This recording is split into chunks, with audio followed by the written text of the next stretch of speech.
అందరికీ praise the lord అండి. బాగున్నారా? ఈరోజు దేవుని యొక్క వాక్యం విందాం. లాస్ట్ ప్రార్థనలో ఏకీభవించండి. దేవుడు మిమ్మల్ని దీవిస్తాడు. సామెతల గ్రంథము 4వ అధ్యాయము 25వ వచనం. నీ కన్నులు ఇటు అటు చూడగా సరిగాను, నీ కన్ను రెప్పలు నీ ముందర సూటిగా చూడవలననుంది.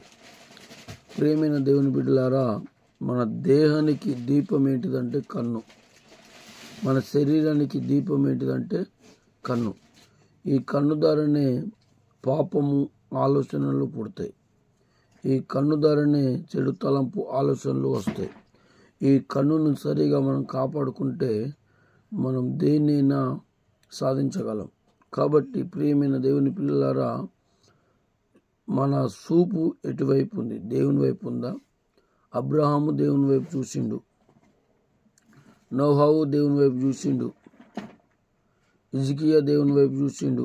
మరణకరమైన రోగం వచ్చినప్పుడు నువ్వు ఎవరి వైపు చూస్తున్నావు? అదే మత్తయి సువార్త 5వ అధ్యాయం 28వ వచనంలో, నేను మీతో చెప్తున్నదేమనగా, ఒక స్త్రీని మూగపు చూపుతో చూసు ప్రతివాడు అప్పుడే తన హృదయమందు ఆమెతో వ్యభిచారము చేసినవాడు. అర్థమవుతుందా? ఒక స్త్రీని మూగపు చూపుతో చూసి అబ్బా మంచిగా ఉందని ఎవరైతే అంటారో ఆమెతోటి ఆమె హృదయంలో, మీ హృదయంలో, ఆమె హృదయంలో కాదు, మీ హృదయంలో వ్యభిచారం చేసినట్టే.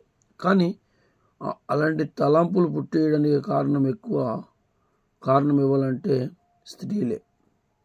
వాళ్ళు వేసుకున్న వస్త్రధారణలు మంచి లేక, వాళ్ళు వేసుకున్న బట్టలు మంచి లేక, స్టైల్గా సోక అట్లా ఇట్లా రడవడం ద్వారా పరై పురుషుని కళ్ళు స్త్రీ మీద పడుతున్నాయి. అంటే స్త్రీ మంచి వస్త్రాలు ధరించలేదని అర్థం.